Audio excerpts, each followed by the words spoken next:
The crystal chandeliers glowed over the grand ballroom, scattering diamonds of light across polished marble floors. Golden champagne glasses clinked in the hands of the city's elite.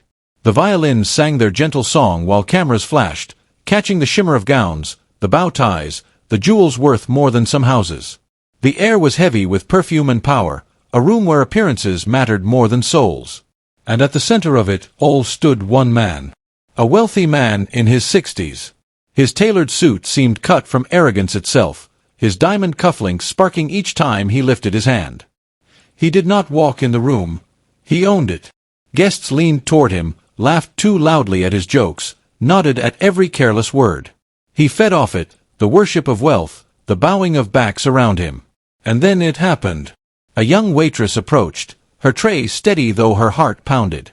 She was small, graceful, her dark skin glowing under the chandelier light. Her name was Maya. Tonight was just another shift to her, another night of serving a room that did not see her, a room that looked straight through her as though she were a shadow carrying glasses. But she carried herself with quiet dignity. She had been raised that way. Raised to know that her worth was not in the tray she held, but in the heart she carried. She drew a breath, prepared to set the champagne flute down. That was when the man's voice cracked through the air. Not her. The words sliced like glass. Conversations stopped. A violin string screeched off key. His voice rose again, colder this time, laced with disdain. Someone else. She doesn't fit the picture I paid for tonight. The room froze. The words dropped like stones into still water, spreading ripples of shame. Maya's hand trembled. The tray quivered. Heat climbed up her neck, burning across her face. A few nervous laughs bubbled from the crowd, quick and cruel, then died away. Some looked down at their shoes. Some shifted uneasily. But no one stepped forward. No one spoke. The powerful man had spoken, and to challenge him was to risk being cast out of his kingdom. Maya stood there, breath caught in her throat. For a moment she thought her knees would give. Her eyes blurred. But then, slowly, she swallowed. She lifted her chin. Her spine straightened as though someone unseen had placed a hand on her back. Her eyes found his, locked, unbroken. That silence stretched across the ballroom.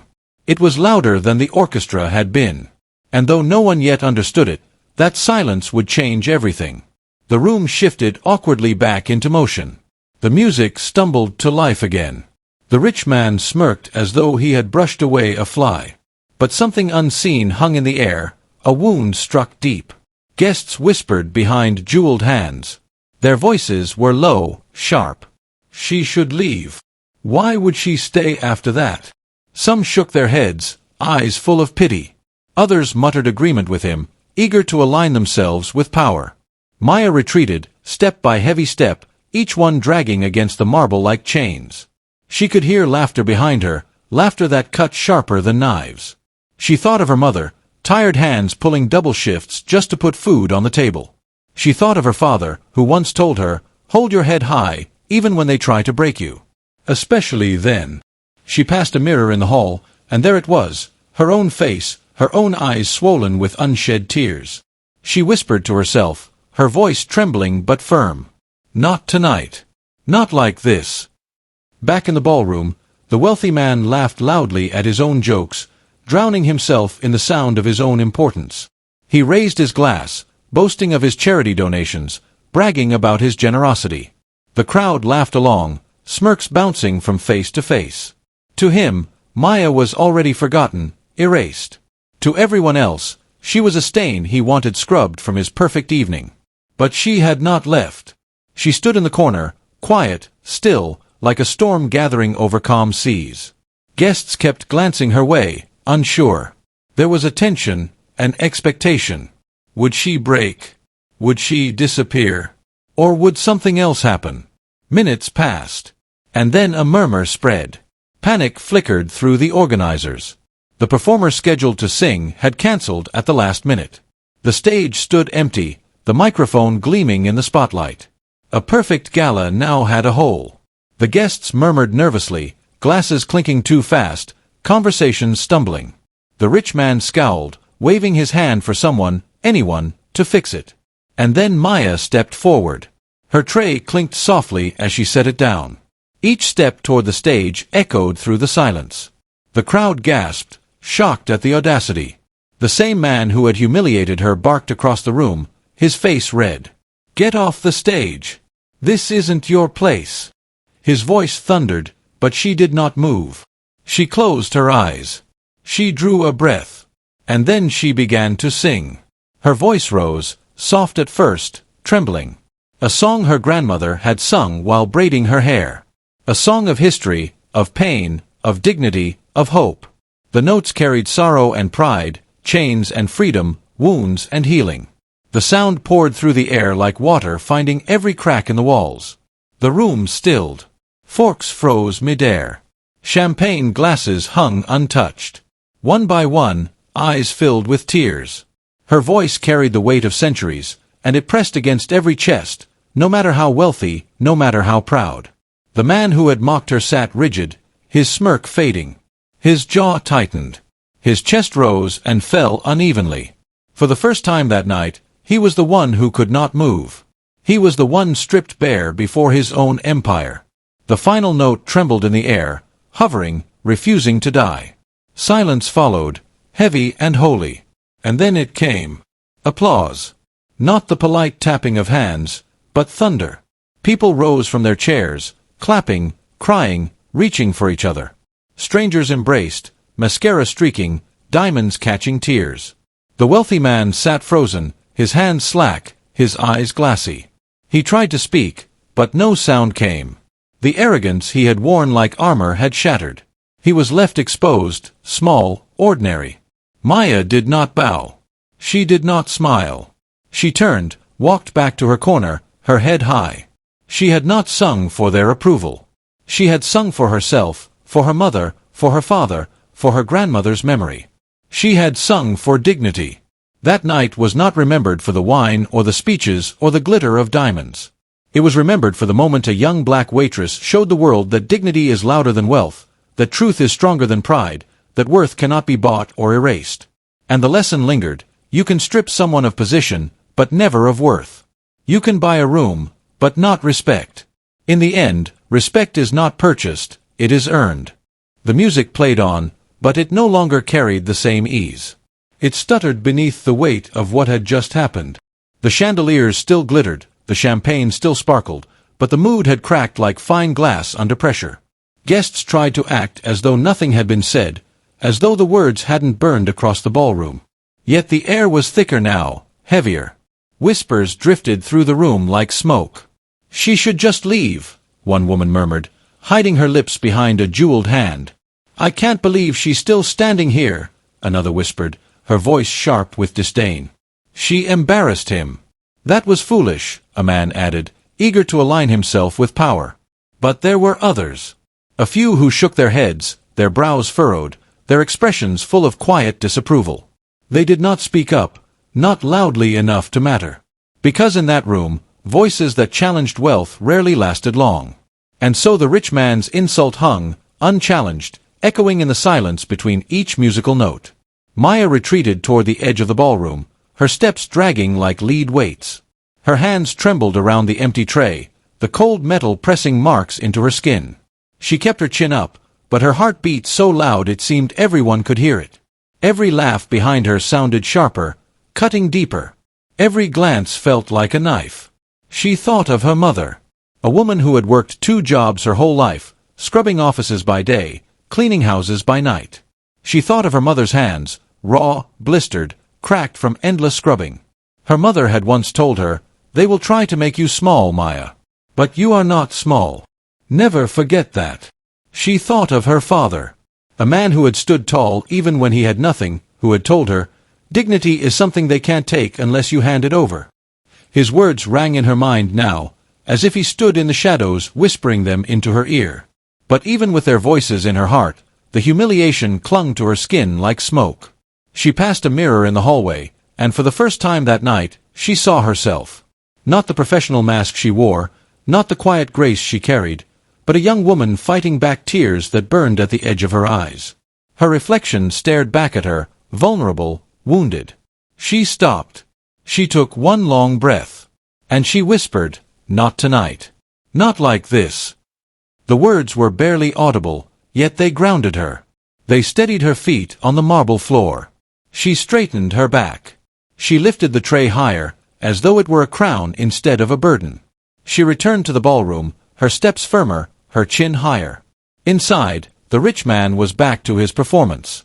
He raised his glass, voice booming as he boasted about his charity donations. "I have given more this year than most will in their entire lives," he declared. Laughter rippled through the room, polite, rehearsed, obedient. He spoke of generosity with a smirk, even as he had stripped another of dignity minutes earlier. To him, Maya was invisible, erased. But not everyone could erase her. There were eyes on her still. Guests turned their heads as she walked past, glancing quickly before looking away. They saw her, even if they pretended not to. They felt the tension, the unspoken question in the air. Would she shrink away? Would she vanish into the shadows, forgotten by midnight? Or would she rise? The silence grew heavier beneath the music. The wealthy laughed louder, but the room was uneasy. Maya could feel it. She could sense it pressing against her skin, a weight she hadn't asked for but one she would have to carry. She was no longer just a waitress to them. She had become a symbol, though none of them knew yet what she would choose to do with that. She stood in the corner, still, composed, but alive with unspoken fire. She didn't know what was coming. She didn't know that fate was about to twist the evening in ways no one expected. She only knew one thing: she would not leave broken. She would not walk out of that ballroom carrying only shame. Because somewhere deep inside, past the pain, past the humiliation, something had started to rise. A tension, yes. But also a spark.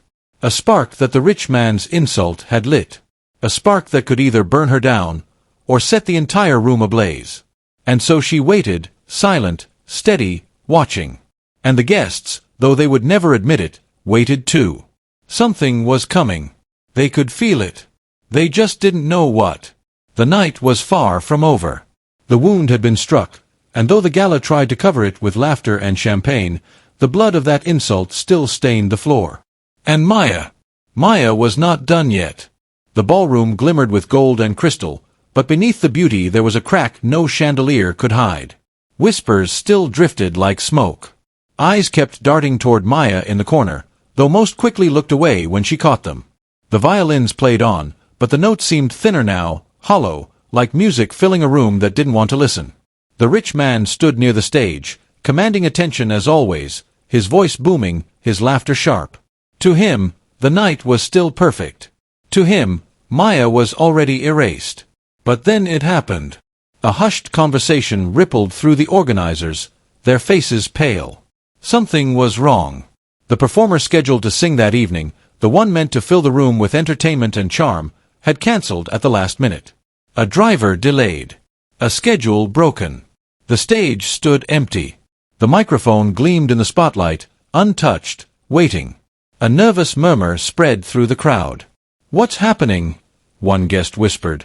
"Where is the singer?" Another frowned, glancing toward the stage. The rich man's face hardened. His jaw clenched.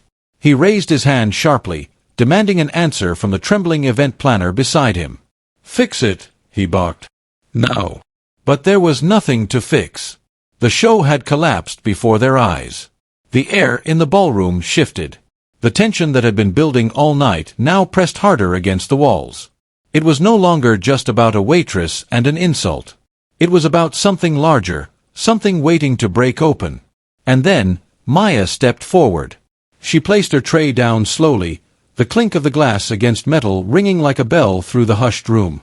Heads turned. Eyes widened. The crowd gasped in disbelief as she began to walk, steady, unhurried, toward the stage. Her black uniform contrasted against the sea of gowns and tuxedos. Every step echoed, louder than the violins, louder than the murmurs. The rich man saw her. His face flushed red, his voice rising in fury. "Get off the stage! This isn't your place!" he thundered, his words filled with command, with the expectation of obedience. For decades, when he spoke, people obeyed. But Maya did not move. She climbed the few steps onto the stage, her hands trembling though her face remained calm. She reached the microphone. Her fingers brushed against the cool metal. She closed her eyes. She took a breath so deep it seemed to come from her ancestors. And then she began to sing. The first note was soft, uncertain, almost fragile. But then it grew. Her voice filled the cavernous room, smooth yet cracked with emotion, drenched in pain, soaked in history. It was a song her grandmother had taught her on the porch of a small house long ago, a hymn born out of struggle, sung through chains and storms and nights of prayer. The words carried dignity. The melody carried memory. The sound carried every insult, every tear, every humiliation, and turned them into power. The room froze. Forks hung midair. Champagne glasses hovered untouched. Conversations died instantly. The only sound left was her voice. A voice that trembled but did not break. A voice that rose higher with each note, weaving through the chandeliers, cutting through the arrogance, shattering the silence. People's eyes began to change. One woman clutched her chest, her mascara already running. A man lowered his glass, his lip trembling, eyes wet. Strangers looked at each other, as though realizing together they were witnessing something they could not explain. And then, slowly, tears began to fall. One by one, eyes brimmed and spilled. Faces softened. The arrogance of wealth and the armor of pride melted away, stripped bare by the force of one young woman's voice. The rich man tried to hold his smirk, but it faltered. His lips tightened. His chest rose and fell unevenly. His eyes flickered, restless, unable to meet hers. For the first time that night, he was no longer the master of the room. For the first time, his power had slipped through his diamond-ringed fingers. Because in that moment, it was Maya who owned the room. Her voice cracked open the walls that money had built. Her song reached into the places pride could not touch. It pressed against every soul, cutting through every mask. She sang not just for herself, but for her mother, her father, her grandmother, for everyone who had ever been told, "Not you. You don't belong." Her hymn rose higher, the pain of history turning into something beautiful, unstoppable. She held the room in the palm of her hand, every note a reminder that dignity does not vanish when someone tries to erase it, it only grows stronger. And when her final note lingered, trembling in the air, it was as though time itself had stopped. The chandeliers no longer glittered. The champagne no longer mattered. The gowns and tuxedos faded into the background. The only thing that mattered was her voice still echoing inside every heart. Then came the silence. Heavy. Sacred. A silence that made every soul feel smaller, humbler, human. The rich man sat frozen, his mouth half open, his face pale. His empire of arrogance had crumbled in the face of one girl's voice. He was stripped bare, powerless, exposed before the very crowd that once worshipped him. And though the silence seemed endless, everyone knew, they had just witnessed something they would never forget. The room had been broken wide open. The only question now was how it would end. Her final note lingered in the air like a prayer that refused to fade. It hung there, trembling, filling the ballroom with something no chandelier, no orchestra, no diamond could ever match. And then, silence. Heavy. Sacred. A silence that pressed down on every person in that gilded room until they could barely breathe. And then it broke. One clap. Then another. And suddenly the room erupted. Applause thundered through the air, not the polite, measured applause that often followed expensive performers, but raw, tear-streaked ovation. People rose to their feet, clapping with trembling hands, some crying openly, some holding each other, strangers bound by the same invisible thread her voice had woven around them. They weren't applauding the gowns, or the champagne, or the chandeliers. They were applauding a truth that had been buried beneath gold and arrogance, now unearthed by the courage of a young black waitress who refused to bow. Maya didn't smile. She didn't bow. She simply lowered her gaze, turned from the microphone, and walked back toward the corner from which she had come. Her steps were steady, unhurried, her head held high. She hadn't sung for applause. She hadn't sung for recognition. She had sung because silence was no longer an option. She had sung because dignity demanded it. The wealthy man who had humiliated her sat frozen. His hands slack in his lap, his glass untouched. His jaw trembled. His eyes, glassy and wet, blinked furiously as though trying to fight back something he could not control. For decades, his voice had commanded every room he entered. For decades, his wealth had shielded him from shame. But tonight, before his own guests, before his own empire, his arrogance had shattered like fragile glass. And though no one dared say it aloud, everyone could see it. He was the one humiliated now. Not by insults, not by anger, but by truth. By dignity. By a waitress who refused to look away when he tried to erase her. People glanced between Maya and the man, their applause still roaring, their eyes still wet.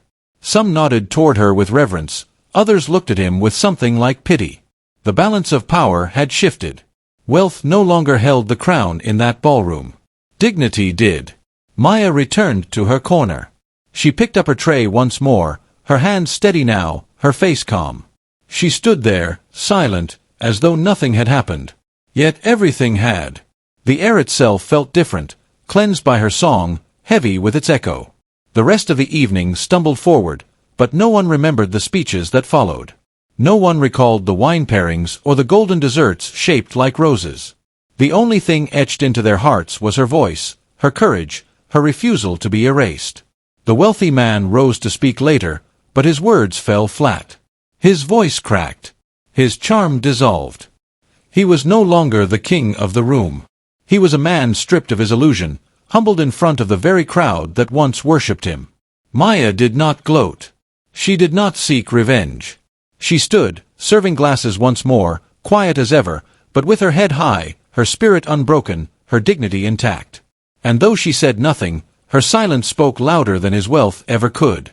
That night, when the guests left the ballroom, they did not talk about the rich man's diamonds or his speeches.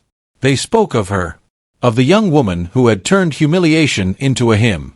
Of the waitress who had stood on a stage she was never meant to touch, and turned it into an altar of truth.